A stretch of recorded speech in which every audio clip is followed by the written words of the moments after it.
বন্ধুরা, বর্তমানে Israel Iran conflict total বিশ্বব্যাপী বাজার সমেত ইন্ডিয়ান স্টক মার্কেটেও একটা স্ট্রং আনসার্টিনিটি ক্রিয়েট করে রেখেছে।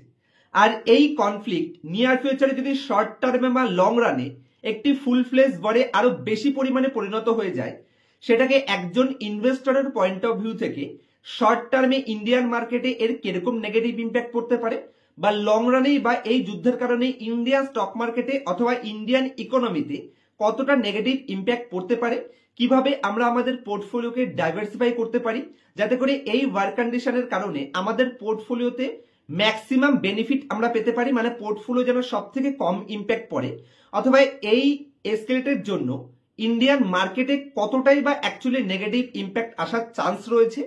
টোটাল 7খানা অ্যাডভান্স অ্যানালাইসিসের মাধ্যমে ডেটাবেস কিছু পয়েন্টসের মাধ্যমে আমি আপনাদের বোঝানোর চেষ্টা করব যে এই ইসরায়েল ইরান কনফ্লিক্টটাকে আমাদের ইন্ডিয়ান স্টক মার্কেটের প্রসপেক্টাস থেকে কিভাবে অ্যানালাইসিস করা উচিত। বেসিক নিউজ চ্যানেলে নর্মালি কেন এগুলো হয়েছে এবং প্যানিক ক্রিয়েট করানোর নিউজগুলো বাদ দিয়ে আমি ডেটার উপরে একটু বেশি প্রেজেন্ট করার চেষ্টা করব। তো পুরো ভিডিওটাতে বেশ কিছু ডেটা থাকবে, আর এই ডেটাগুলো অ্যানালাইসিসের জন্য আমাকে কালকে রাতে যথেষ্ট অ্যানালাইসিস করতে হয়েছে রাত জেগে, যে কারণে আমার অ্যানালাইসিসে যদি আপনি একটু প্রাধান্য দিতে চাইছেন তাহলে অবশ্যই ভিডিওটিকে একটি লাইকের মাধ্যমে আমার ভিডিওকে অ্যাপ্রিশিয়েট করতে ভুলবেন না। এবং পুরো ভিডিওটি দেখবার পরে যদি মনে হয় ভিডিওটি ভালো লেগেছে, কিছুটা হলেও নলেজ গেইন হয়েছে বা কনফিডেন্স পেয়েছেন, তাহলে অবশ্যই ভিডিওটিকে বন্ধু বান্ধব এবং ফ্যামিলি মেম্বারদের সাথে শেয়ার করতে ভুলবেন না। তো সবার প্রথম পয়েন্টসে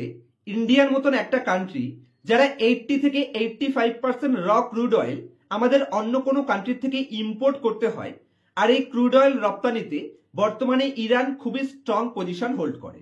যদিও ইউএসএস স্যাংশনের জন্য বর্তমানে ইরানের থেকে আমরা কোনো ডাইরেক্ট ক্রুড অয়েল ইম্পোর্ট অথবা পারচেস করি না,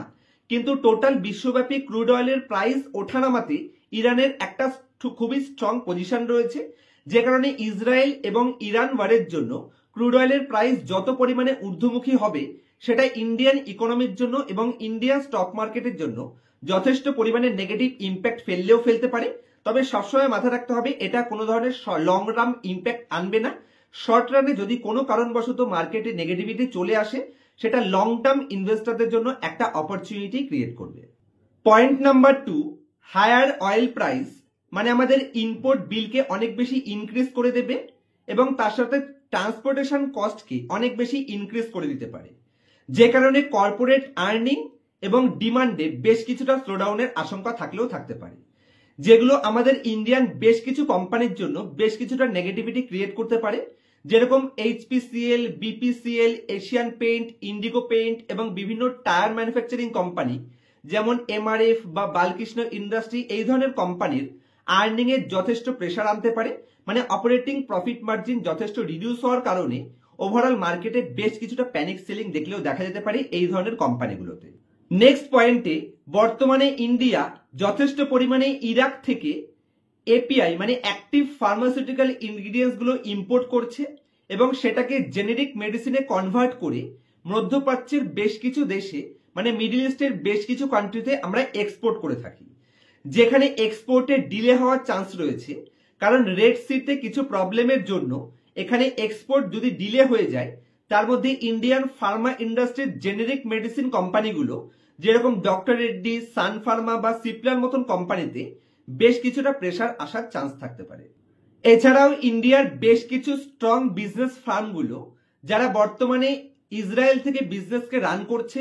যেরকম আদানি পোর্টের মতন কোম্পানি যারা ইসরায়েলের হাইফা পোর্টের বেশ কিছুটা স্টেক ওন করে, সেখানে কিছুটা রিস্ক থেকে যায়, এবং ইন্ডিয়ার বেশ কিছু আইটি কোম্পানি যেমন টিসিএস, উইপ্রো এবং ইনফোসিসের মতন কোম্পানি, সেই ধরনের কোম্পানিগুলো ইসরায়েলে একটা স্ট্রং বিজনেসের এক্সপেনশন করছে, তো সেই সমস্ত কোম্পানিগুলোর অপারেশনে বেশ কিছুটা স্ট্রং রিস্ক থেকেই যায়। আর এই ইসরায়েল ইরান কনফ্লিক্টের জন্য রেড সিতে যে প্রবলেম ক্রিয়েট হচ্ছে, তার জন্য ট্রান্সপোর্টেশন কস্ট 15 থেকে 20% ইনক্রিজ হয়ে যাওয়ার চান্স রয়েছে, এবং তার সাথে সাথে ট্রান্সপোর্টেশন ডিলে হয়ে যেতে পারে। অ্যাভারেজ প্রত্যেকটা ট্রান্সপোর্টেশনের জন্য 2 থেকে 3 সপ্তাহ এক্সট্রা টাইমিং ডিলে হয়ে যাওয়ার চান্স থাকে। বর্তমানে ইন্ডিয়া টোটাল 11 থেকে 12 ইউএস বিলিয়ন ডলার প্রত্যেক মাসে এক্সপোর্ট করে থাকে বিভিন্ন ইউরোপিয়ান কান্ট্রিতে এবং বিভিন্ন নর্থ আমেরিকার বিভিন্ন কান্ট্রিতে। তো এই এক্সপোর্টেশন কস্ট 15 থেকে 20% বেড়ে গেলে এবং তার সাথে যদি এক্সপোর্ট ডিলে হয়ে যায়, যার জন্য যে সমস্ত কোম্পানিগুলো ইউরোপিয়ান কান্ট্রি এবং নর্থ আমেরিকাতে এক্সপোর্ট করে থাকে সেই কোম্পানিগুলোর উপর বেশ কিছু নেগেটিভ ইম্প্যাক্ট আসলেও আসতে পারে। আর কোন কোন কোম্পানিগুলো এক্সপোর্ট করছে সেটার ডিটেলস আমি এই ভিডিওর ডেসক্রিপশনে লিখে দেওয়ার চেষ্টা করব, অবশ্যই আপনারা পড়ে নেবেন। আর এই সমস্ত প্রবলেমের জন্য ইনফ্লেশনারি প্রেসার বাড়লে নিয়ার ফিউচারে আরবিআই রেপো রেট কাটে কিছুটা বাধা ক্রিয়েট করলেও করতে পারে।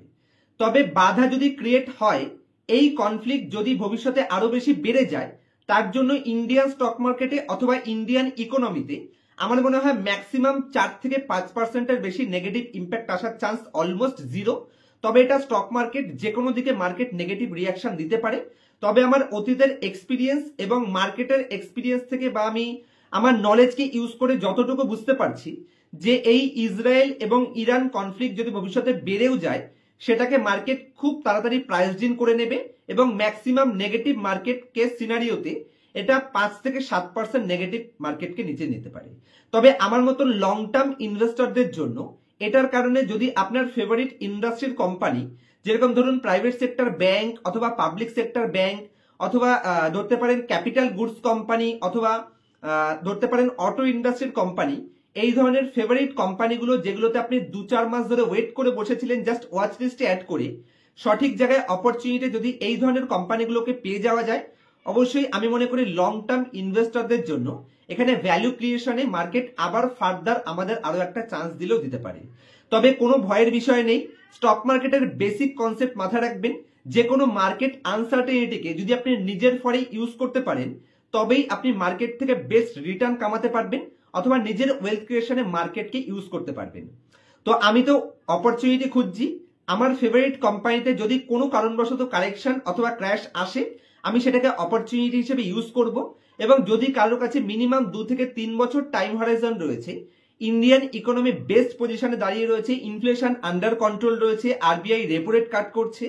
সিআরআর কাট করছে, তো লং টার্ম ইনভেস্টরদের জন্য আবার রিপিট করছি, এটা জাস্ট একটা শর্ট টার্ম ইম্প্যাক্ট। লং রানের জন্য মার্কেট ভ্যালু বাইং অপরচুনিটি দিলে অবশ্যই সেটাকে গ্র্যাব করা উচিত। আজকের মতো এই অবধি রাখবো। যদি এই ভিডিওটা রিলেটেড অথবা stock bond mutual fund related কোনো ডাউট আপনার কাছে থাকে, অবশ্যই আমাকে কমেন্ট সেকশনে কোশ্চেন করতে পারেন। আপনার কোশ্চেনটা যদি বেস্ট হয়ে থাকে,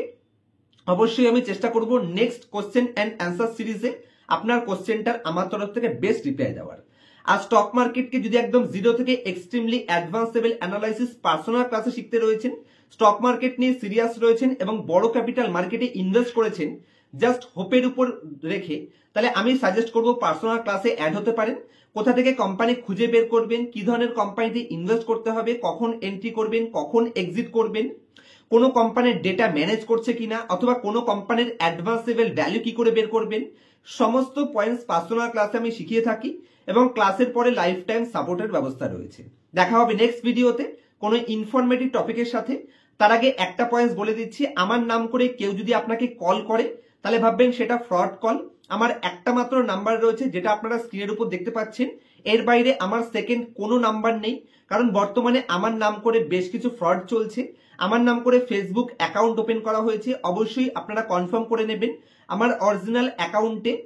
সাবস্ক্রিপশন কতটা রয়েছে, অ্যাভারেজ 750-800 মতন সেখানে পাবলিক রয়েছে, তো সেটা দেখে তারপর সেখানে এন্ট্রি করবেন। এবং আমার চ্যানেলের নাম করে যদি আপনার কাছে কোনো ফোন যাচ্ছে অথবা কোনো ভয়েস মেসেজ যাচ্ছে বা কোনো রকম করে অ্যাপ্রোচ করা হচ্ছে যে স্টক রিকমেন্ডেশন টাইপের, সবসময় মাথা রাখবেন সেটা ফ্রড কল হতে পারে। আমার একটা মাত্র নাম্বার রয়েছে, সেটা স্ক্রিনের উপর পাচ্ছেন এবং আমার ফেসবুক এবং ইনস্টাগ্রামের লিঙ্ক আপনারা শুধুমাত্র ডেসক্রিপশনে পাবেন। আমার চ্যানেলের তরফ থেকে কখনোই কারোর কাছে ফেসবুকে ফ্রেন্ড রিকোয়েস্ট যাবে না এবং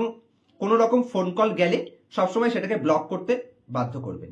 কারণ আমার নাম করে বেশ কিছু ফ্রড চালানো হচ্ছে।